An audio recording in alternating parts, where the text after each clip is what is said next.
Je me tenais au bord du monde. Enfin, presque. Mais c'est l'impression que j'avais. Devant lui s'étendait un lac. Non pas d'eau, mais de sang. C'était une vision macabre et viscérale. Le liquide cramoisi ondulait doucement, reflétant le ciel couvert comme un miroir brisé. L'air était saturé d'une odeur métallique. L'odeur du fer emplissait les narines de Fang Yuan. C'était l'odeur de la mort. Ce n'est pas un lac ordinaire, c'est un champ de bataille. Un lieu où d'innombrables vies ont été perdues. Et quelque chose me dit que le bain de sang n'est pas terminé. Il s'agenouilla, ramassant une poignée de terre rouge qui bordait le lac de sang. Elle était froide et granuleuse dans sa main.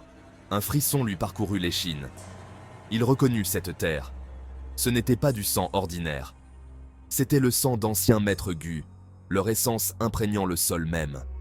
C'était un lieu de pouvoir et d'un danger immense. Je dois avancer avec prudence. Un faux pas pourrait être mon dernier. Un frisson parcourut l'échine de Fang Yuan.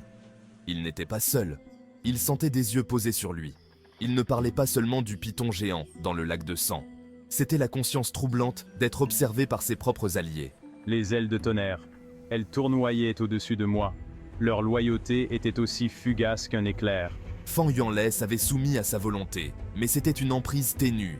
Il pouvait sentir leur agitation. Le lac de sang les rendait nerveuses. C'était un lieu de puissance brute.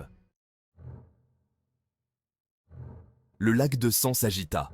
Une vague cramoisie surgit, comme une main monstrueuse se tendant vers le ciel. La main de Fang Yuan se dirigea instinctivement vers la cigale du printemps et de l'automne nichée dans son ouverture. Il était prêt à tout. À tout. Puis je l'ai vue. Une tête, vaste et reptilienne, a percé la surface. Ses écailles brillaient comme une armure d'obsidienne dans la faible lumière.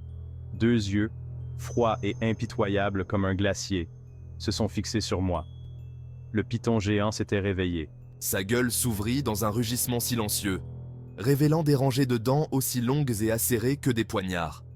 De la bave, épaisse comme du sang, coulait de ses crocs. Ce n'était pas une bête ordinaire. C'était une créature imprégnée du pouvoir du lac de sang. C'était un gardien, un prédateur. Et Fang Yuan était sa proie. Je dois être prêt. Ce n'est pas un défi ordinaire. C'est une bataille pour la survie. L'air se remplit d'un crissement aigu, comme des ongles sur un tableau noir, mais 1000 fois pire. Je n'ai pas eu besoin de regarder pour savoir ce que c'était. J'avais entendu les histoires. J'avais espéré qu'il s'agissait d'exagération. J'avais tort. Un essaim de chauve-souris de sang à ailes de lame descendit du ciel. C'était un cauchemar incarné. Leur corps était tout petit, presque délicat, mais leurs ailes étaient des instruments de terreur.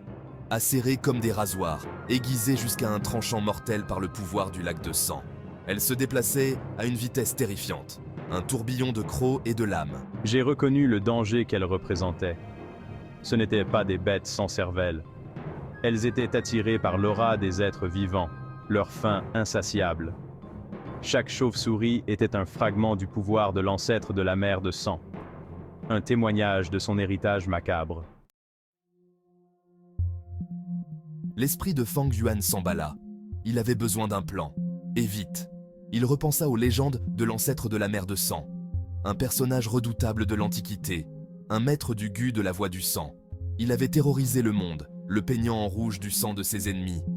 Le lac de sang était son héritage. Un monument à sa puissance et une prison pour son essence. Même dans la mort, l'influence de l'ancêtre de la mer de sang persistait, déformant et corrompant tout ce qu'elle touchait.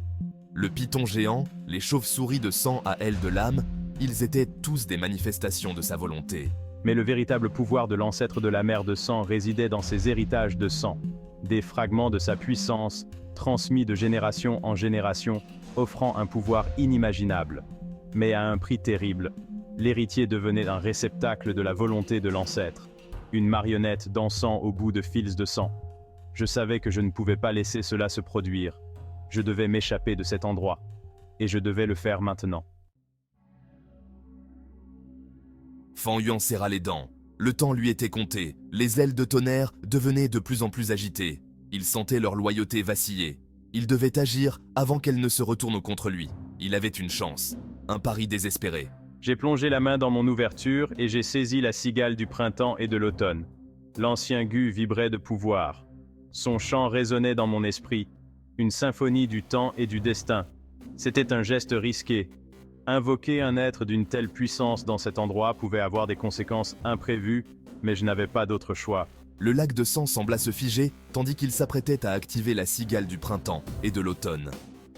Le python géant hésita, son regard fixé sur le Gu lumineux.